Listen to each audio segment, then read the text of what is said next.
Olá, olá! Sejam muito bem-vindos ao OusarCast, podcast das pessoas que ousam. No programa de hoje, eu vou entrevistar João Henrique Ribeiro. Ele que é consultor, palestrante, com mais de 20 anos de experiência em transformar a forma como empresas se relacionam com seus clientes e como pessoas se conectam com os resultados. O João já impactou mais de 50 empresas, inspirou mais de 30 mil pessoas e soma mais de 9 mil horas de palco, sempre com o estilo que combina humor, emoção e insights práticos. Ele é mestre em administração, com ênfase em comportamento do consumo e marketing, formado em comunicação social e também traz no repertório experiências de aprendizado no exterior, incluindo a Walt Disney Company. O João já palestrou no TED, com Otimismo no Fundo do Poço, onde compartilha uma história profundamente humana sobre presença, resiliência e a capacidade de dar novos significados à vida. A gente vai conversar sobre a experiência do cliente, alta performance com propósito, resiliência financeira e principalmente sobre o que sustenta uma vida e uma carreira quando tudo aparentemente dá errado. Então se prepara, porque o papo de hoje tem reflexão, prática e verdade. João Henrique Ribeiro, seja muito bem-vindo, meu amigo. Muito obrigado, Denis. Obrigado de coração pelo convite. Eu fico muito honrado em poder estar aqui junto com você, para a gente poder trocar ideia, para eu trazer um pouquinho dessa minha experiência. Então, lá se vão 35 anos de carreira, muita coisa já fiz transição de carreira 2 vezes, se a gente parar para pensar em como eu comecei, onde é que eu estou hoje. Sou formado em comunicação social, parte de comunicação, propaganda. Trabalhei em agências de propaganda, depois trabalhei do outro lado do cliente, né? Trabalhei com marketing. Fui picado, a gente vai contar um pouquinho dessas histórias, fui picado pela ideia de dar aula, de poder falar com as pessoas e trazer um pouquinho do meu conhecimento para as pessoas. E nesse momento eu fiz a transição de carreira para trabalhar com educação corporativa.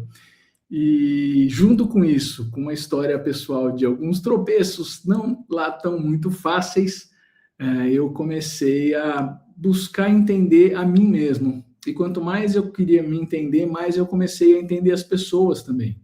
Isso foi muito legal. E eu descobri nessa minha jornada que o meu grande barato, aquilo que eu gosto mesmo é gente, é entender gente, saber por que as pessoas fazem o que elas fazem, como é que eu posso ajudá-las, ou como é que eu posso inspirá-las a fazer mais, a fazer melhor, a fazer diferente e a ter mais satisfação e saúde mental e saúde física no processo, né? Como é que a gente consegue fazer o que a gente quer fazer, o que a gente precisa fazer sem se perder no caminho. Eu sou pai compartilhado de 2 meninas, uma de 15 e outra já com 18 anos, não tão meninas assim. Sou pai e vô de pet. Sou apaixonado por gente, por leitura, por cinema, por ver gente extraindo o seu melhor potencial, entregando os seus grandes potenciais. Eu adoro ver gente criativa, eu adoro ver gente, de fato, sendo suas melhores versões. As pessoas das suas melhores versões me emocionam, me impactam profundamente. Então, eu estou sempre aí trafegando pelo mundo com essas características que me tornam quem eu sou, por conta das minhas experiências e por conta daquilo que eu já passei, que eu já fiz na minha vida. Hoje eu tenho uma empresa de treinamento e desenvolvimento. A gente trabalha muito a área de vendas, de atendimento ao cliente, de experiência do cliente, de comunicação, e tenho a minha carreira na área de palestras, né, como palestrante, falando de alguns temas. A gente vai tocar um pouquinho nesses assuntos. E estou aqui à disposição, meu amigo Denis. Isso aí.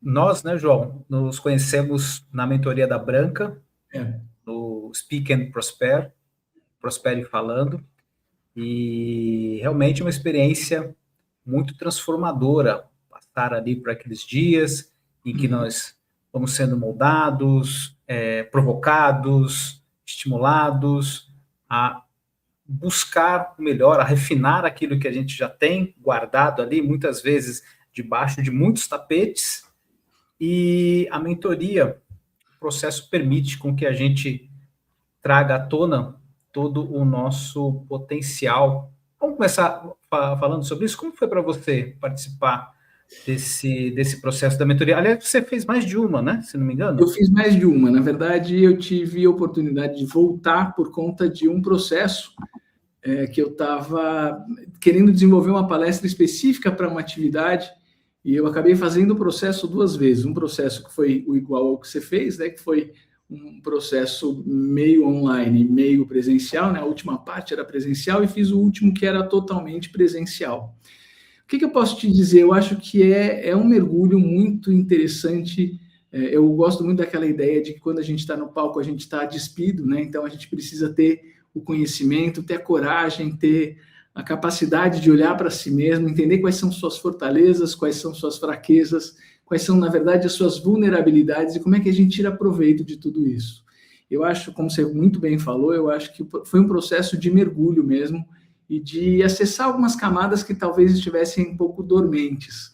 E dali prosperou, dali transbordou, como a Branca gosta de falar, o Ricardo, transbordou muito mais, talvez a gente fica mais genuíno, a gente fica mais inteiro e verdadeiro.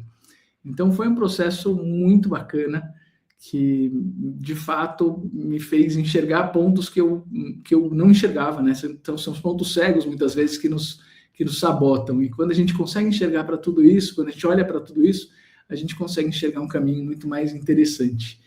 E é o que a gente está trilhando agora, né? Eu estou olhando muito para este percurso, é o percurso que mais hoje está me atraindo, me trazendo, muito embora eu tenha as outras coisas que eu ainda faço, né, com a Dolphin e tudo mais, mas isso é o caminho que eu falo, puxa, aqui eu acho que eu posso impactar muito mais pessoas e trazer muito mais reflexão, provocação e mudança, né? E talvez um pouquinho de transformação.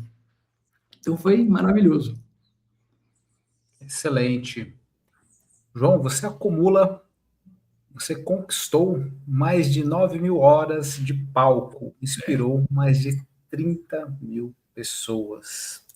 Como foi o início dessa jornada? Houve um momento que te fez perceber, é isso que eu quero fazer o resto da minha vida? Sem dúvida. Olha só, é uma história muito engraçada.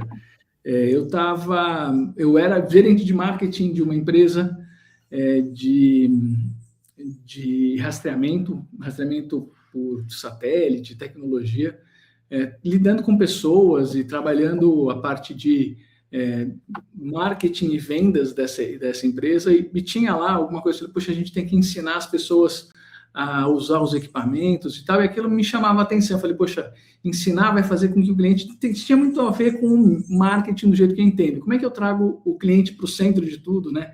Então, o marketing tinha que pensar um pouco nisso, de trazer o cliente para o centro, e eu falei, poxa, vamos criar um centro de treinamento para esse usuário do sistema, enfim, para que a gente pudesse ter esse cliente atendido nas suas necessidades. Mas até aí, ok, era uma atividade de marketing, eu não me envolvi diretamente no centro de treinamento, eu ajudei a criar, a construir, mas tinha um pessoal técnico que fazia a parte de treinamento. Nesse meio do caminho, um amigo que tinha uma empresa de pesquisa me chamou para conversar e disse, olha, eu tenho um cliente do nosso Instituto de Pesquisa que é a Associação das Escolas Técnicas. E o presidente dessa associação tem uma escola e ele está com uma dificuldade justamente no curso de propaganda. Você não quer bater um papo com ele? E aí eu fui conversar com esse mantenedor dessa escola e ele me dizia que tinha muita dificuldade, que todos os lugares, os cursos de publicidade naquela época, a gente está falando aí de mais de 20 anos, ele via o curso de publicidade funcionando e o dele aí aos trancos e barrancos. E aí, durante a conversa, eu contava como foi a minha formação com profissionais da área. E ele dizia e mostrava essa distância de como funcionava a escola técnica dele. Ele chamou o professor de educação artística para dar direção de arte. Então, era um professor que não tinha experiência de mercado, que não tinha vivência de mercado para falar de um assunto que esbarrava um pouco nas suas competências. E eu falei, puxa, eu acho que aí você tem uma dificuldade. Então, a gente foi, de fato, trocando ideia e como é que eu imaginava que deveria ser o curso dele. Em determinado momento, ele falou assim, viu, você não quer vir aqui trabalhar comigo e coordenar esse curso, transformar esse curso para isso que você está me falando, porque faz muito sentido? E eu falei, puxa, sim, posso coordenar, gostei do desafio, só que eu não consigo, na minha formação, entender o cliente significa estar próximo dele. E aí eu fui para lá para entender um pouquinho, falei, olha, tudo bem, eu topo desde que eu possa entrar em sala. E aí ele falou, fique à vontade, sem nenhum problema, e eu entrei em sala de aula para falar com alunos do ensino hoje, que é o ensino médio, de um curso técnico de publicidade. E nesse momento, meu caro Denis, eu tinha certeza que eu queria fazer para o resto da minha vida. Foi muito, muito bacana. Foi uma experiência de troca muito legal, com gente trazendo as suas necessidades. Eu tendo um contato muito humano com um público que era muito distante do que eu normalmente atendia. Não era um público corporativo, eram estudantes. E nesse meio do caminho, e por conta disso, eu fui convidado para dar aula numa faculdade. E fui dar aula na faculdade, enlouquecido. Eu continuava com o meu emprego na iniciativa privada, né, como gerente de marketing, e as noites estavam preenchidas com aulas em faculdade ou o curso que eu coordenava.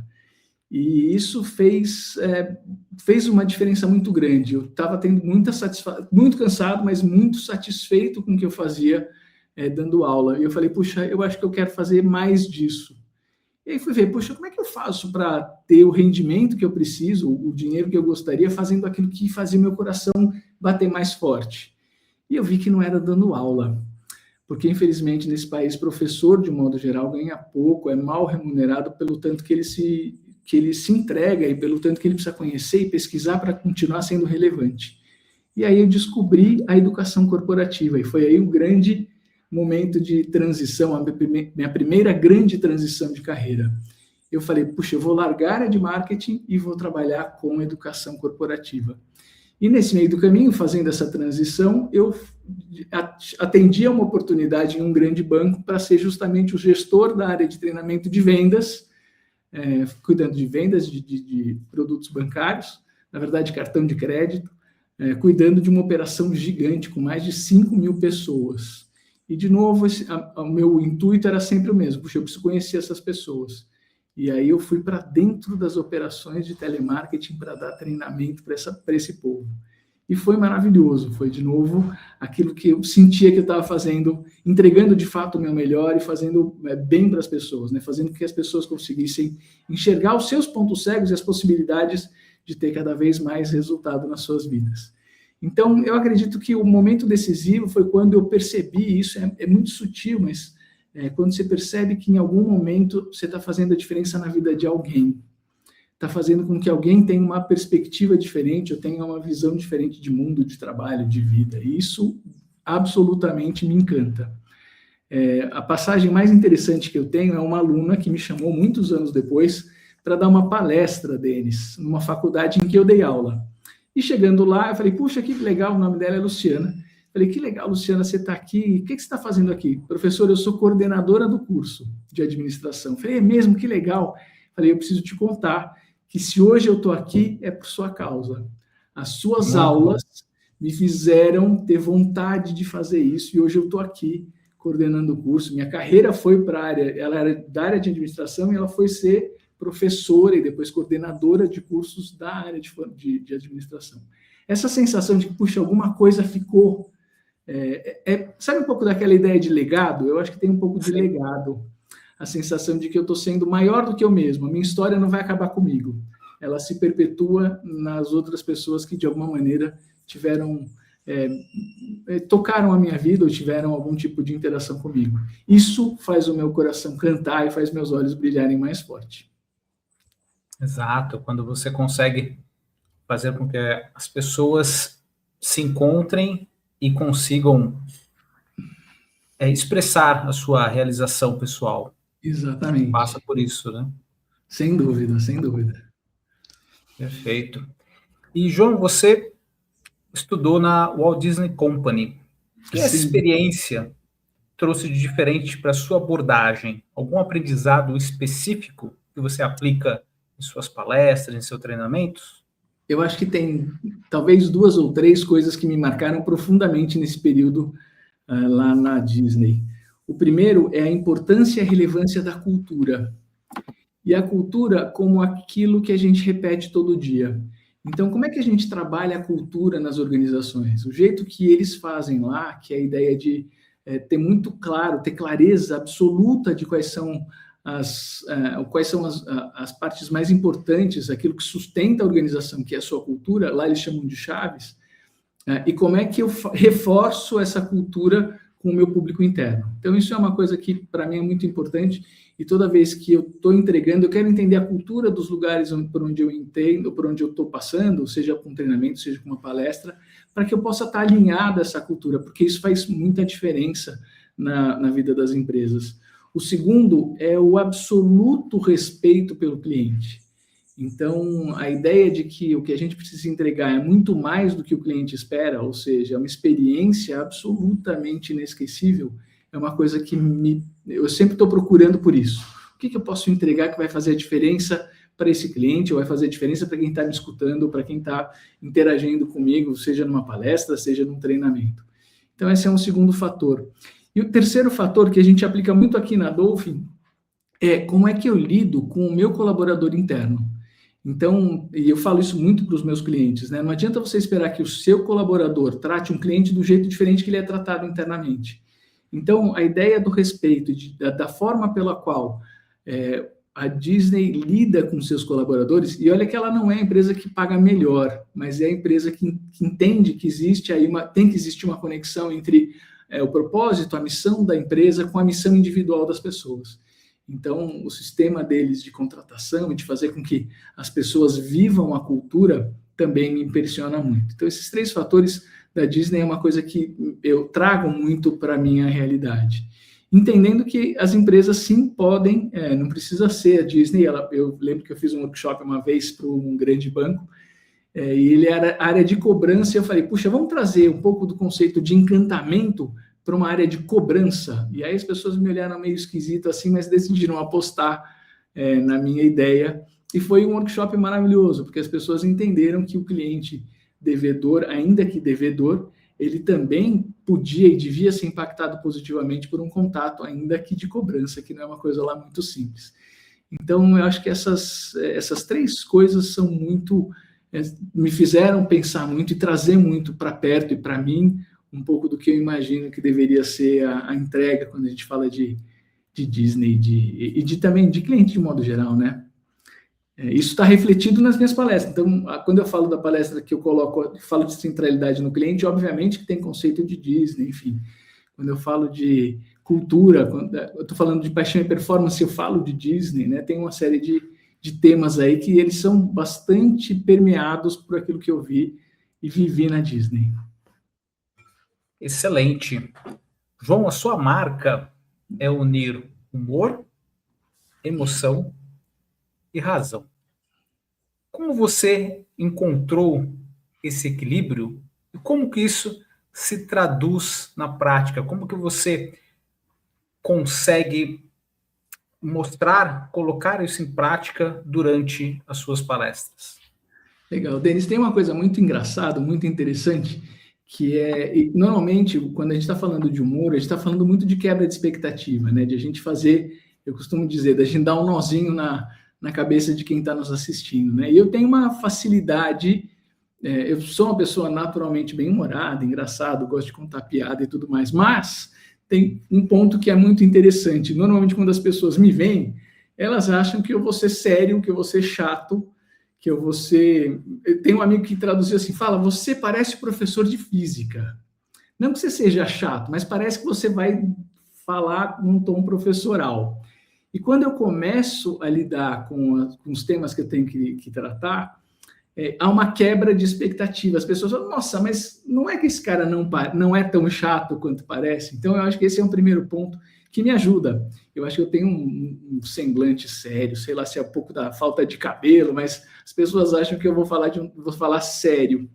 E aí eu consigo, com essa quebra de expectativa, trazer um pouquinho dos assuntos que eu quero trazer, porém, de forma leve, que é uma outra característica. Eu busco muito trazer conceitos complexos de uma forma que as pessoas consigam entender. Isso vem um pouco da minha formação em publicidade. Puxa vida, a gente precisa fazer com que o interlocutor entenda o que a gente está falando. Então, a busca sempre por alguma coisa leve, que seja fácil, que seja palatável para o público. Então, eu sempre busco entender quem é o público com quem eu estou falando para ajustar a minha comunicação para que ela seja leve. E trago, por conta de história, de repertório, tem muita história, né? Então, histórias engraçadas, histórias não tão engraçadas, mas que, contada do jeito certo, ela acaba virando uma marca, e acaba, mais do que isso, acaba sendo algo mais memorável. Então, o jeito de trazer um pouco desse conteúdo, com uma pitada de história, com uma quebra de expectativa, né? O que estão esperando que eu vá falar, eu falo de outro jeito. Então, tem muito disso que eu uso no meu estilo, olhando muito para essa história de expectativa e de como é que a gente subverte isso com uma história, com caso, eu costumo dizer com um caos, né? Eu falo, gente, isso daqui me fez lembrar, e conto uma história e as pessoas falam, nossa, eu não estava esperando por isso. Eu acho que essa quebra é que muitas vezes forma um pouco desse estilo mais bem-humorado e mais emocional até. Eu gosto muito da linha da Mariana com Y, Uhum. que ela defende, ela prega, que você pode falar com seriedade, mas sem Sim, ser sisudo, sem ser mal-humorado. Assuntos sem dúvida. sérios que requerem atenção, que requerem respeito, mas não necessariamente você precisa tratar de forma carrancuda ou de forma muito protocolar, muito austera, né? Você pode levar uma leveza para o debate, né? E eu acho que também concordo plenamente com ela e com o que você acaba de dizer. Eu acho que tem muitas vezes, você precisa entender também, né? Eu digo, por exemplo, quando eu falo de educação financeira, às vezes eu estou tocando num ponto que é sensível para as pessoas. E aí eu sei que eu tenho que dosar, não pode ser muito engraçado, mas também eu tenho que fazê-lo enxergar. É um pouco daquela ideia, né? Se a gente conseguir rir da gente mesmo, a gente quebra um pouco as barreiras. Então, como é que a gente faz as pessoas falarem, nossa, não tinha parado para pensar que eu fiz isso, né? A própria pessoa entender e rir da situação, não obviamente com responsabilidade, mas para quebrar aquela barreira ou aquela crença, né? Então, isso é uma coisa que eu acho super importante e concordo plenamente com você e com a Mariana. Aproveitando que você mencionou a sua palestra, Uhum. abordando a resiliência financeira, você fala que o endividamento vai muito além das planilhas. Ele está vinculado principalmente nas crenças e nos hábitos. Qual é a Uhum. crença mais comum que você vê que trava as pessoas financeiramente? Como alguém começa a mudar isso? Legal. Denis, olha só, tem uma aqui que é super polêmica, super polêmica. E eu falo assim na lata, que é aquela história de mudar e de fazer a pessoa entender de um jeito que talvez pouco confortável, mas que faz sentido. Se eu falar assim, puxa, nós temos que ter ativos para depois ter passivos, não vai ser muito claro. As pessoas vão falar assim, como assim? Do que você está falando? Então eu falo assim, gente, tem coisa que atrapalha demais a nossa vida financeira. Uma delas é o sonho da casa própria, por exemplo. Então, às vezes as pessoas dizem que eu vou alugar, eu vou comprar, financiar um imóvel porque eu vou sair do aluguel. O ponto é que, e falando, eu vou morar no que é meu. É seu depois que você pagar o financiamento. Enquanto você não pagar o financiamento, não é seu. Só que nesse momento você está colocando uma bola de ferro no seu pé. Então você acabou de assumir um compromisso de longo prazo com uma dívida. E é uma dívida que não vai te trazer dinheiro, vai te trazer despesa, que é a história do passivo e do ativo. Então, quando a gente fala um pouco sobre isso, as pessoas ficam meio assim, eu estou falando, não existe certo e errado. Se você tem um sonho de ter uma casa própria e tal, tá tudo bem, mas se prepara para isso. Então, o que acaba acontecendo é que as pessoas se planejam um pouco e, às vezes, não tem toda a visibilidade do que aquela despesa vai causar no orçamento dela, e acaba tomando atitudes ou decisões equivocadas. Então, o que eu costumo dizer é que o problema não está no bolso, o problema não está na planilha, o problema está no comportamento, naquilo que eu acredito e penso sobre dinheiro. Então, crenças como o dinheiro não aceita desaforo.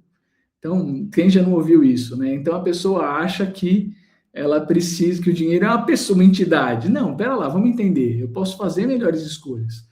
A ideia de que para isso é muito sério, né? A ideia de que para eu ter receita, para ter superávit, né, para ter dinheiro, eu preciso ou gastar menos ou ganhar mais. E tem uma terceira via que é muito melhor, que é como é que eu gasto melhor o dinheiro que eu tenho.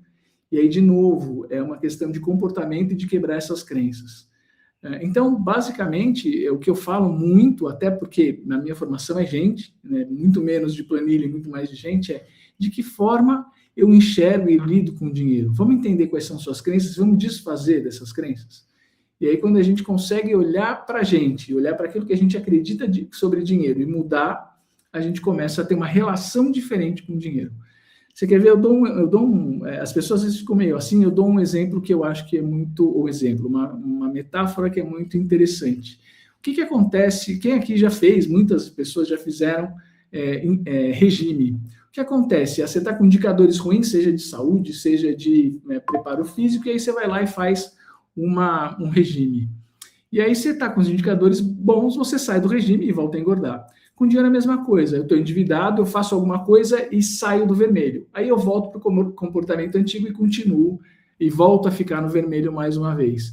Então, para evitar o efeito sanfona na conta corrente, assim como o efeito sanfona no regime, a gente precisa mudar a nossa cabeça, mudar aquilo que a gente pensa e sente. Como é que a gente faz isso? Primeiro, tendo consciência. Então, normalmente nos meus palestras e treinamentos, eu tenho um inventário de crenças, tudo aquilo que eu posso imaginar que seja verdade com relação ao dinheiro.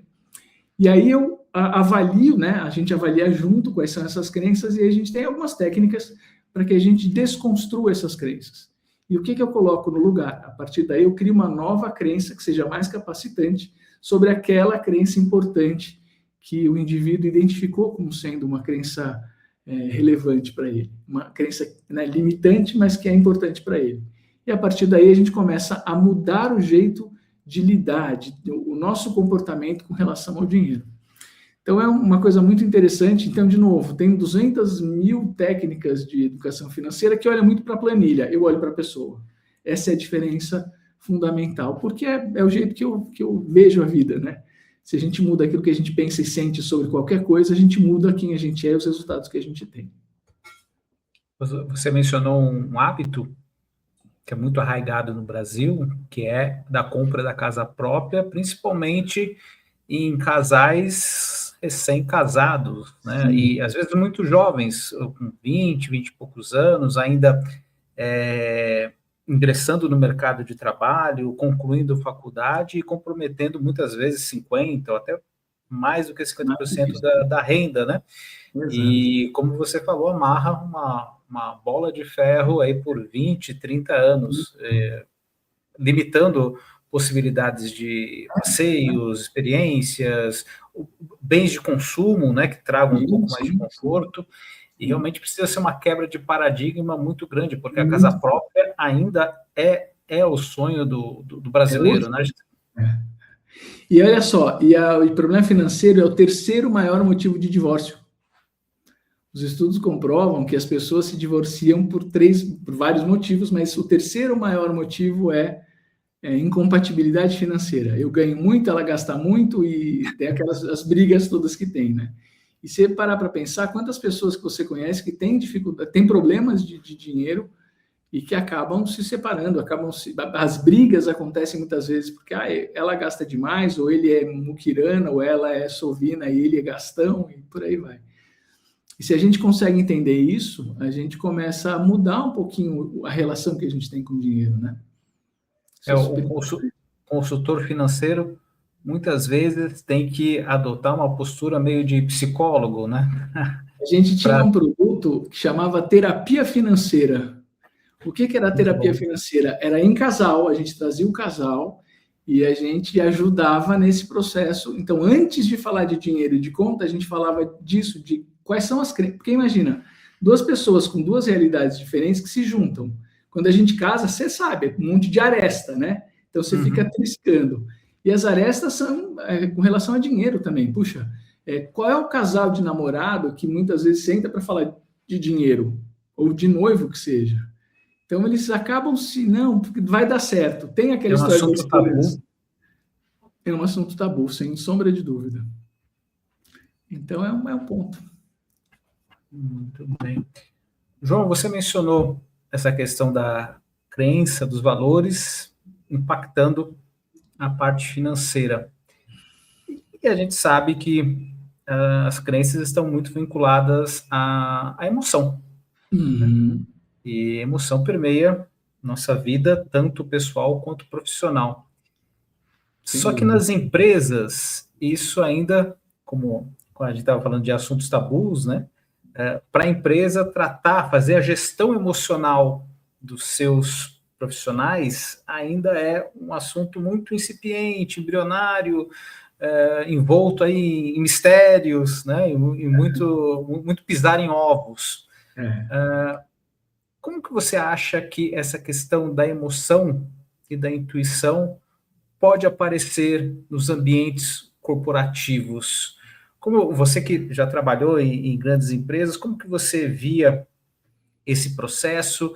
Havia boas iniciativas, mas falhas na operação, ou isso era colocado para debaixo do tapete? Como que você, como um consultor nessa área, o que que você propõe para que isso seja melhor trabalhado dentro das companhias?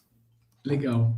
Denis, tem um ponto que é aí, de novo, é uma crença que eu tenho, que a gente tem ouvido falar um pouquinho mais, mas que durante anos e anos a gente falava, não importa os seus problemas pessoais, deixa do lado de fora da empresa. E não dá para a gente trazer os problemas pessoais para a empresa.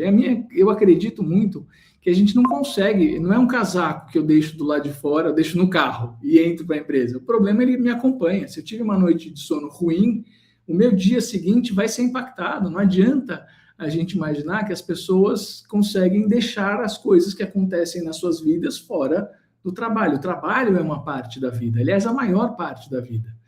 Então, como é que eu imagino que a gente pode fazer isso? Não tem como. Então, o que a gente precisa fazer é acolher. A primeira história é dizer assim, somos seres humanos e a gente tem que entender que as pessoas trazem a sua vida para o trabalho, porque faz parte da vida. O trabalho é vida. Da mesma forma que eu posso chegar nervoso em casa por conta de um problema no trabalho, não adianta, eu não vou conseguir deixar isso tudo lá fora. Eu preciso ter autoconhecimento e autogestão emocional para conseguir entender e trabalhar essas coisas. E aí entra justamente a questão da inteligência emocional, daquela ideia de que como é que eu lido com as dificuldades que eu tenho. E aí tem dois pontos que eu acho muito importantes.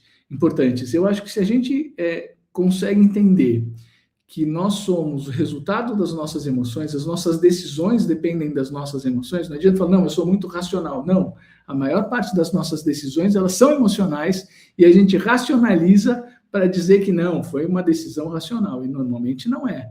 Elas são decisões emocionais. Tem outro ponto que eu gosto muito de falar, pela quantidade, a teoria da complexidade mostra um pouquinho isso, né? A quantidade de informação que a gente tem para tomar uma decisão, ela é infinita. Então, se eu precisar tomar uma decisão, normalmente eu vou querer me embasar, vou ter informações para depois tomar uma decisão. Qual é o limite? Quando é que eu falo, pô, estou satisfeito com as informações que eu tenho? Se eu quiser ter cada vez mais informação, eu vou só agregar informação e não vou tomar decisão, porque ela é infinita. Então, hoje, com todo o arsenal de tecnologia, de internet, de inteligência artificial, você vai ter informação para tudo, o tempo todo e infinita. Em algum momento, eu vou ter que chegar e falar assim, viu, deu, agora eu tenho que tomar decisão. Pode ser o prazo, mas muitas vezes, olha, pode ser muitas vezes o que acaba acontecendo é que a gente tem que ter uma intuição, tem que se sentir, e aí de novo a emoção, sentir que está satisfeito, que pode tomar uma boa decisão com as informações que a gente tem. Então, note como quando a gente fala de emoção, eu preciso da minha emoção, eu preciso da minha intuição para dizer, bom, eu tenho informação bastante para tomar decisão, porque senão eu não tomo a decisão. Então, esse é um ponto.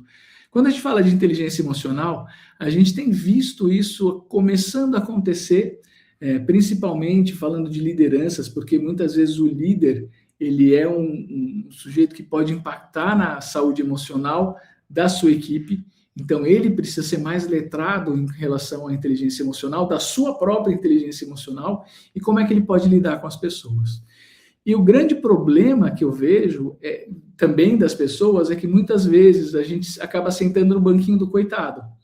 Então, a gente se vitimiza, e ao se vitimizar, a gente externaliza o problema. Não, o problema não sou eu, o problema é o outro. O problema é a empresa, o problema é o meu gestor. Então, o que eu gosto muito de dizer? Toda vez que a gente passa por uma situação qualquer, a gente precisa primeiro avaliar o que a gente sente. Puxa, o que isso está me trazendo? Raiva, frustração, medo. Quando a gente consegue entender qual que é a emoção envolvida, qual que é o sentimento envolvido, eu consigo avaliar o que eu posso fazer com isso. Então, o que eu costumo dizer, para a gente ter equipes e profissionais mais emocionalmente preparados, a gente precisa perguntar, bom, o que eu faço com isso agora? Quando a gente consegue entender a emoção e descobrir, entender que eu tenho alternativas para lidar com ela, a gente começa a ter um pouco mais de repertório emocional para lidar com as nossas dificuldades. E aí a gente evita de sentar no banquinho do coitado. Tá bom, essa situação é péssima, acabou de acontecer. O que eu faço com isso? Então é meu, não é do outro.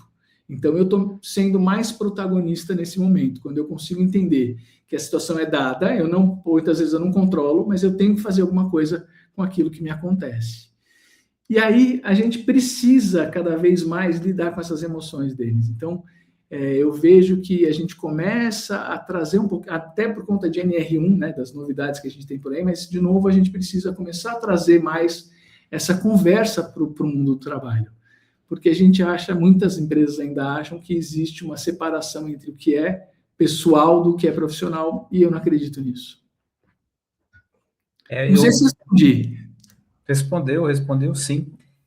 Eu costumo usar uma figura de linguagem para ilustrar esse dilema entre razão e emoção, que é um elefante com um homem montado em cima dele, sendo que o homem é a razão e o elefante é a emoção. Perfeito. E quando a gente precisa conversar, fazer uma comunicação, principalmente que envolva quebra de paradigmas, um novo avanço de consciência, a gente não precisa falar com o homem, a gente precisa falar com o elefante. Isso. Aí depois que o elefante fizer a movimentação, o homem lá em cima vai dizer, eu fiz isso, ou seja, eu mandei o elefante para tal lugar, porque, né, daí, como você disse, eu racionalizo a minha atitude. Então essa é a figura, ilustra bem o poder da emoção, o elefante, que é muito mais forte, muito mais pesado que o homem, só que o homem, por estar em cima, acha que pilota o elefante, né? Mas não é, ele apenas... Ele vai para o outro lado, né? Ele vai para onde ele quiser e a gente não faz nada. Eu adorei, muito bom. Apenas depois apresenta uma argumentação para justificar por que ele foi para aquele lado.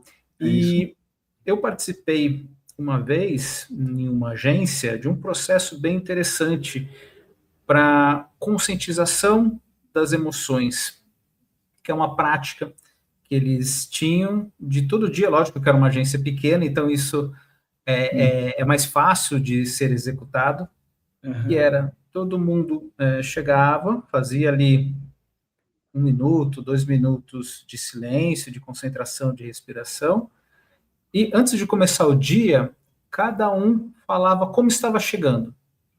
Como você está chegando hoje? Eu estou chegando esperançoso, eu estou chegando ansioso, eu estou chegando bravo, eu estou chegando sonolento.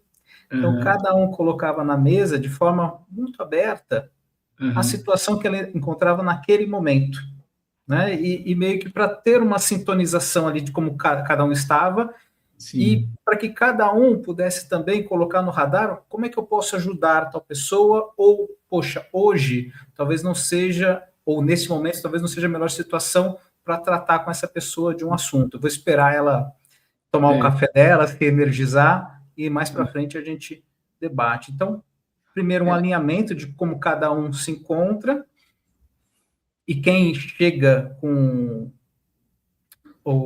a energia lá em cima, procura ajudar os outros ali, né, para ter um certo equilíbrio, para subir. Sim. E no final eles realizam a mesma coisa.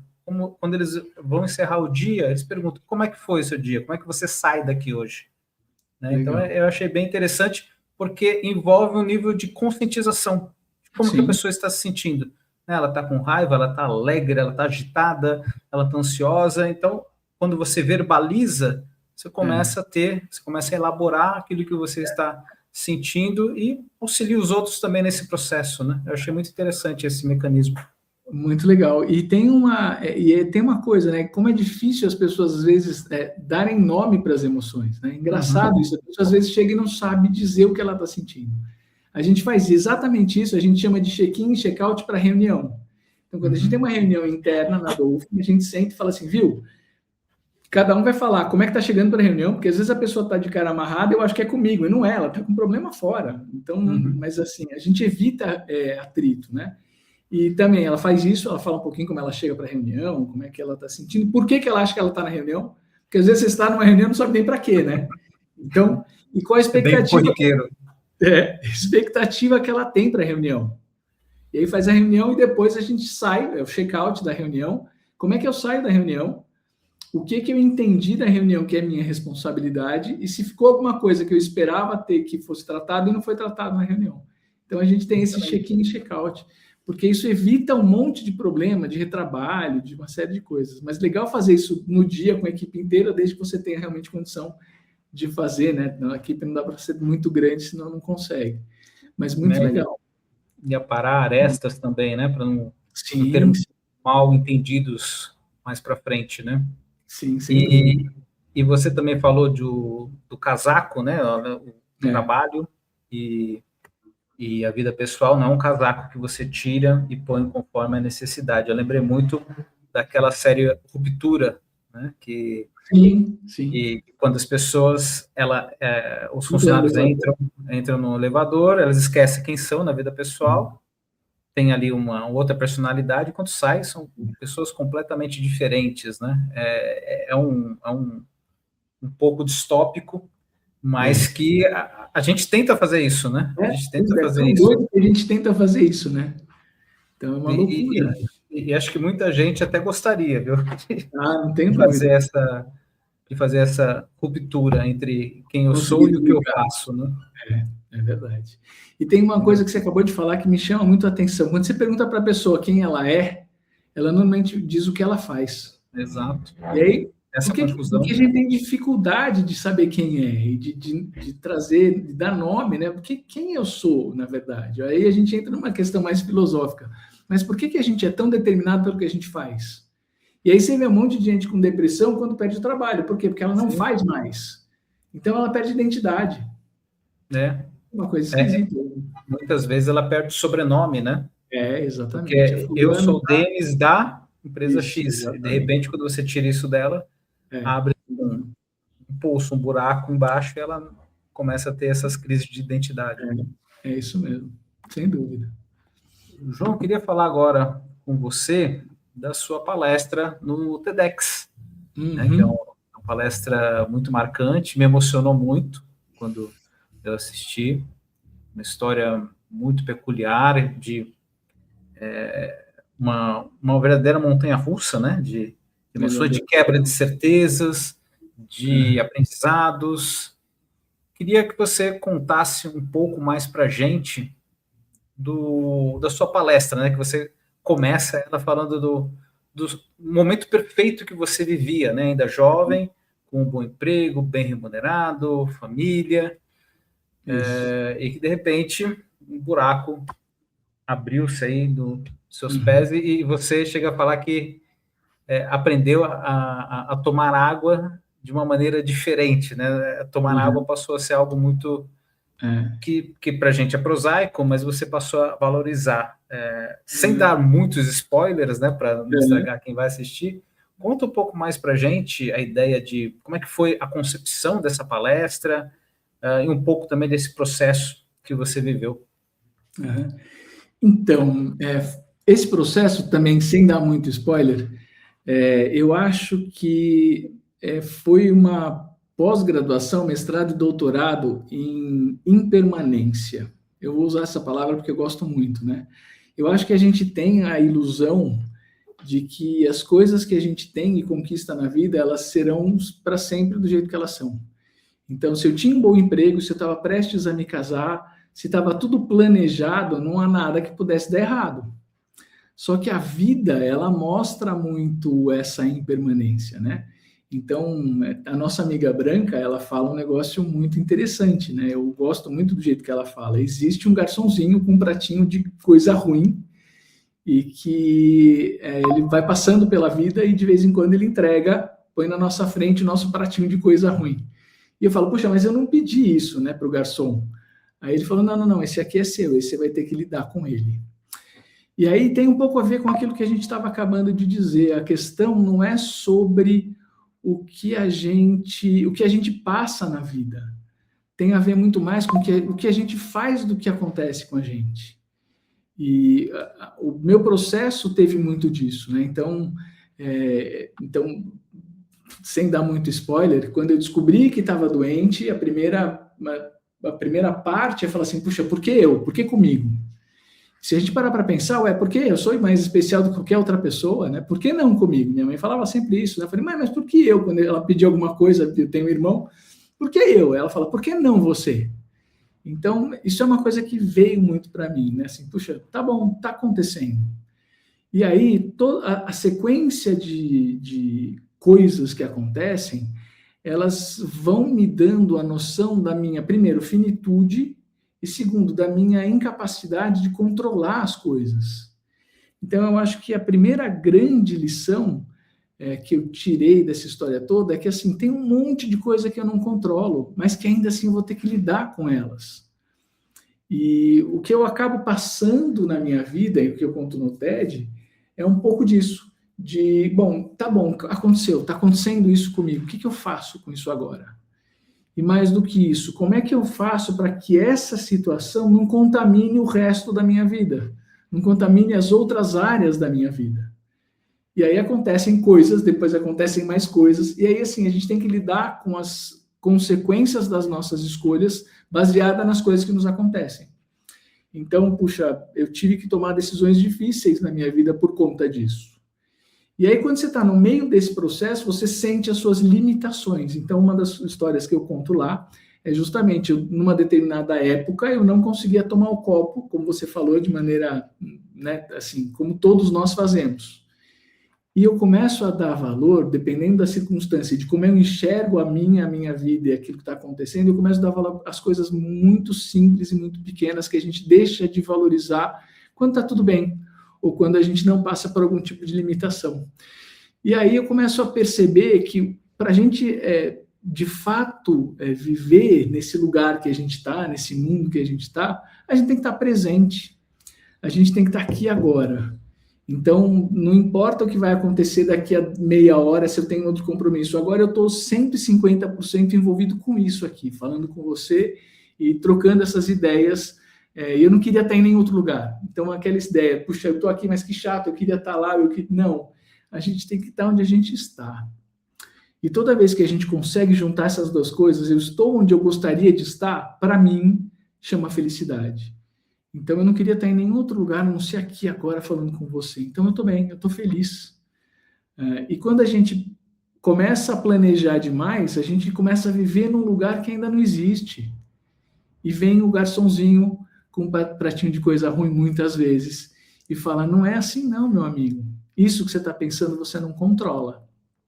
Então, construir essa palestra foi um mergulho para dentro, para entender tudo que aconteceu na minha vida e como é que eu dei significado para as coisas. E aí, talvez, da programação neurolinguística, a ferramenta que eu mais gosto é justamente a capacidade de ressignificar as coisas. Se eu consigo dar novos significados para as coisas, eu consigo enxergar uma situação de um jeito diferente, de uma forma diferente, para poder lidar com aquilo com mais capacidade, com mais potência, com mais autonomia e protagonismo. Então, foi um pouco... A estrutura da palestra nasceu disso, nasceu de olhar para mim e nasceu principalmente de falar, bom, como é que eu fiz mesmo com tudo isso? Como é que eu cheguei até aqui agora? E como é que eu consigo, depois de tudo que aconteceu, viver? Porque tem amiga minha que fala assim, não sei, você é a pessoa mais resiliente que eu conheço. Eu não acho que seja isso, eu acho que seja uma perspectiva, uma forma de enxergar a vida e o mundo. E a palavra, talvez, Denis, é essa, impermanência. Se a gente entende a grande impermanência da vida, a gente passa a ser mais presente. Por quê? Porque eu não sei o que vai acontecer daqui a pouco. E o que já passou, passou. Então, o que eu faço com o que eu estou vivendo agora? E isso, para mim, faz toda a diferença. E é o que eu tento trazer para as pessoas, né? Como é que eu olho para a vida com uma perspectiva otimista, que é diferente de ser positivo, do tal positivismo. Então, isso é uma coisa que eu acho super importante. Como é que a gente entende que os nossos tropeços da vida são só tropeços? Eles não contaminam o resto da vida se eu assim quiser, se eu permitir que eles não me influenciem, se eu decidir que eles não impactem outras áreas da minha vida. É isso.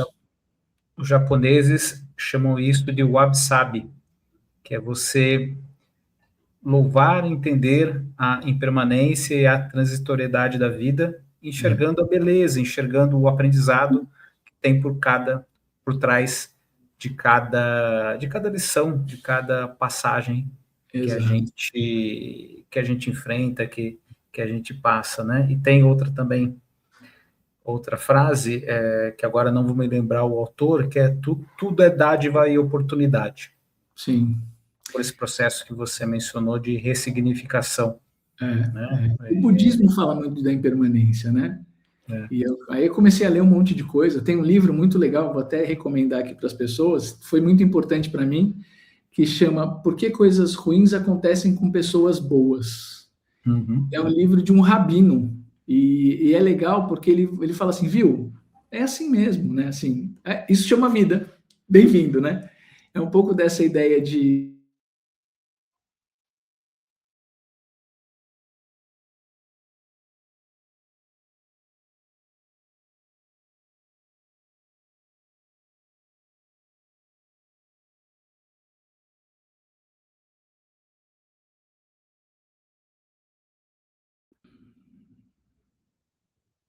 Opa, voltamos? E aí é isso, né? Assim, quando a gente olha para esse troço que a gente chama de vida, a gente tem que entender que a gente controla muito menos do que a gente imagina, né? E que a vida acontece. Minha sogra fala uma coisa que eu acho que é muito pertinente. Ela fala: a gente planeja e Deus decide, né? Então tem um pouco daquela história. A gente vai planejando, a gente vai fazendo as coisas e muitas vezes o que acaba acontecendo é que tudo muda. Aliás, essa é uma constante, né? A única certeza que a gente tem é da mudança. Então, a gente precisa olhar muito clichê, mas muito verdadeiro, né? E eu acho que o que acaba acontecendo, e aí conversa com tudo, percebe? Conversa com a história da educação financeira. Pô, eu vou comprar um negócio que eu vou pagar durante 30 anos sem saber o que vai acontecer durante 30 anos. Então, é meio doido, meio bizarro, né? Então, tanto para o bem quanto para o mal, eu posso melhorar tanto de vida que aquilo que eu comprei para pagar em 30 anos já não vai me atender mais. Então, é um pouco dessa história de, puxa, como é que a gente vive com responsabilidade, mas entendendo que a vida é impermanente e que eu controlo muito pouco. Então, tem muitas dessas histórias. Mas mais do que isso também, Denis, tem um ponto que eu acho importante. Também dando um spoilerzinho. Parte da cura para a gente está na gente. Isso meu médico falou, ó, tá aqui, é legal, bacana, você tem, mas uma parte está aí. Como é que eu alimento o meu sistema de crenças? Como é que eu alimento as coisas que eu vou decidir passar? E aí eu acho que tem um pouco dessa questão também, da gente conseguir entender que parte de como a gente, da perspectiva que a gente dá para a vida, é um pouco da vida que a gente constrói para a gente. Exato. E, João, eu defendo que terapia tinha que ser lei. As pessoas, pelo menos uma vez na vida, deveriam fazer terapia, 1 ano, 2, não sei. E imagino que nesse processo, nessas transições pelas quais você passou, a terapia tenha feito parte do seu dia a dia e do seu tratamento, do seu processo de cura. Sim. Conta um pouco mais pra gente como é que foi. Legal, eu tive terapia convencional, terapia mesmo com psicólogo, com, enfim, terapeuta, e eu tive também um mergulho de autoconhecimento muito grande. Então, para você ter uma ideia, em determinada altura do processo, como eu conto lá no TED, eu fui diagnosticado com depressão. E aí eu fui procurar minha psicóloga na época falou, você vai procurar um psiquiatra para você contar um pouquinho do que está acontecendo. Minha avaliação é que você está com depressão. Eu fui lá, fiz uma conversa de 3 horas, em que eu chorei por 2 horas e meia, mais ou menos, e em que a gente conversou sobre isso, sobre o que eu estava passando, o que eu estava sentindo e tudo mais. E aí ela falou, de fato, você está com depressão, a médica, você está com depressão e eu vou te dar aqui um remédio. E eu perguntei, como é que é esse remédio, quais são os efeitos colaterais e por quanto tempo? E aí ela me contou os efeitos colaterais e que seria um tratamento de mais ou menos 3 anos. E aí eu saí de lá indignado, provocado, eu diria. Poxa, não é possível que eu não tenha dentro de mim a capacidade de lidar com o que está acontecendo comigo. Então, juntando um pouquinho do que eu já tinha vivido, eu mergulhei muito nessa história de autoconhecimento para saber, bom, o que eu posso fazer? Eu tenho um primo neurologista e ele foi muito categórico. Ele falou, olha, tudo bem você não tomar seu remédio, mas você tem que prestar muita atenção em você, para que você não afunde de vez. Então, eu tinha esse parâmetro de onde eu estava e até onde eu podia chegar. E eu não tomei um remédio. E aí foi buscando autoconhecimento, e lendo e buscando PNL, buscando justamente ferramentas como a ressignificação, que eu consegui dar novos vieses para aquilo que eu estava vivendo, para aquilo que eu tinha vivido. E com a consciência, assim, tá bom, aconteceu, eu não tenho mais o que fazer com o que aconteceu, o que eu tenho que fazer com o que está acontecendo agora. E como é que eu faço isso? Então, continuei na terapia, continuei com acompanhamento profissional, mas com a decisão de falar, não, eu vou achar uma alternativa. Se eu não encontrar alternativa, nada contra quem precisa de apoio, tomar remédio. Mas eu achei que não era para mim. Eu achei que eu teria condição de lidar com aquilo com outras ferramentas. E, de novo, tirando daqui de dentro um pouco de força e de tudo que eu estava vivendo, e mais do que isso, entendendo, de novo, essa história, né? Aconteceu, não dá nada que eu possa fazer com o passado. O que eu faço com o presente? Para que eu tenha futuro, né? Então tem um pouco daquela história. Pô, tá bom, você pode fazer um negócio aqui e acabar com tudo, mas será que é isso? É isso que eu quero? E aí eu comecei a entender e, de novo, a buscar alternativas outras que não medicamento, que não medicamentosa, né? Então, eu fui atrás de outras alternativas. Mas, sim, fundamental, e acho que mais do que isso, deveria mesmo, as pessoas deveriam participar de terapia e de tudo mais, porque eu acho que isso, autoconhecimento talvez algo de mais valioso que possa existir para o ser humano, é conhecer a si mesmo e saber das suas limitações e das suas capacidades. Exatamente, maravilhoso. João, estamos chegando ao final aqui da nossa conversa, e eu sempre gosto de fazer uma pergunta final, que é, já que o nome do programa é OusarCast, eu gosto de saber dos entrevistados qual foi a maior ousadia, ou qual é a maior ousadia da sua vida? Rapaz, eu estava pensando muito nisso, sabe? Eu acho que a maior ousadia, para mim, é ter coragem de ser eu mesmo, com autenticidade, aceitando as minhas vulnerabilidades, aceitando as minhas fortalezas. Eu sou um cara criativo, eu sou um cara bem-humorado, eu sou um cara que, enfim, mas sou cheio de defeito. E eu assumo os meus defeitos, as minhas falhas,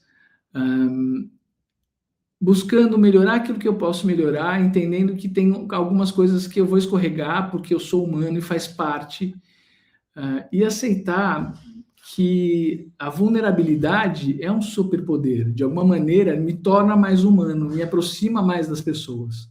Toda vez que eu estou aberto para contar para as pessoas que, olha, eu sou imperfeito, eu aceito a imperfeição do outro.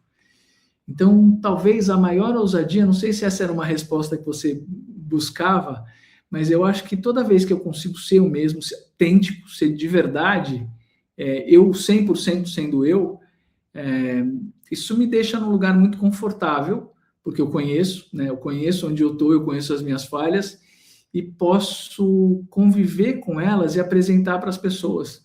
Não que seja fácil, muitas vezes a gente leva porrada, as pessoas se aproveitam daquilo que você fala, da sua vulnerabilidade, mas faz parte, não é por causa disso que eu vou me esconder, ao contrário.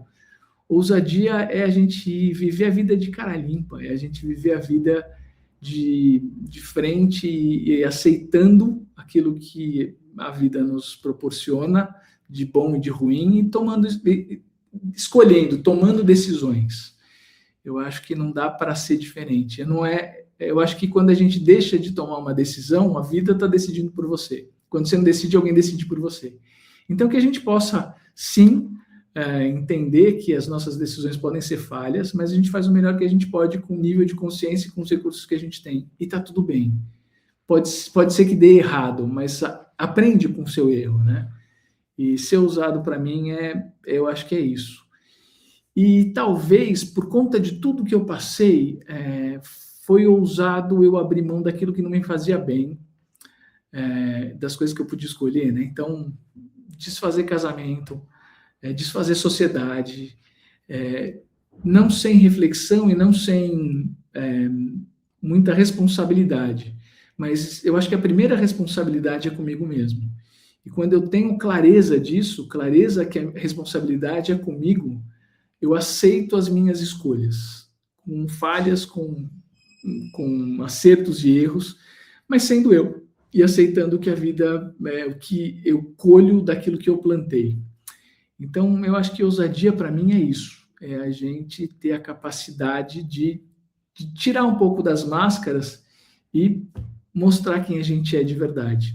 Tem gente que vai gostar, tem gente que não vai gostar, e tá tudo bem, faz parte. Excelente. Não sei se é isso, mas você tinha imaginado, se era alguma coisa de fato, não, isso foi algo ousado, mas... Não, é de livre autoria, não tem certo e errado, não é nada engessado, é o que cada um pensa. Legal. Da sua própria ousadia. João, muito obrigado por ter aceitado o nosso convite. Para encerrar, deixa os seus contatos, quem quiser saber mais sobre o João, onde encontra a informação.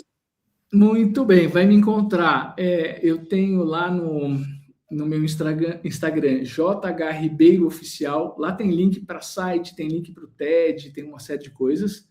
No LinkedIn também, JH Ribeiro Oficial. E o meu site é www.jhribeiro.com.br.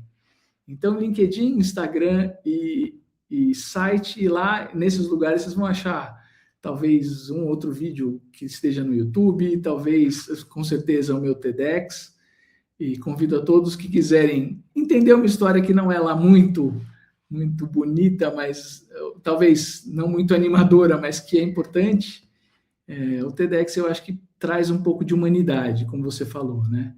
E eu acho que é isso que está faltando, sabe, Denis? Eu acho que a gente precisa ser mais gente, a gente precisa ser mais humano, e a gente, às vezes, se plastifica um pouco, né? A gente fica um pouco artificial por conta das demandas da vida. Mas toda vez que a gente consegue entrar em contato com o humano, é aí que a gente faz a diferença para a gente e na vida dos outros.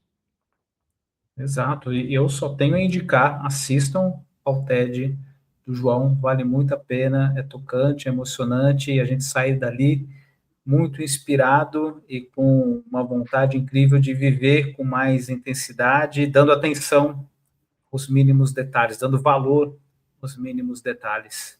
É isso aí. João, muito obrigado, e você que nos assiste, fique ligado que semana que vem tem mais uma entrevista no Ousarcast para você. Um grande abraço. Obrigado, Denis, obrigado pelo convite mais uma vez, e obrigado aqui para vocês que nos assistiram, e, enfim, estou aí nas redes para a gente se falar e para a gente trocar ideia. Obrigado, Denis, mais uma vez. Valeu.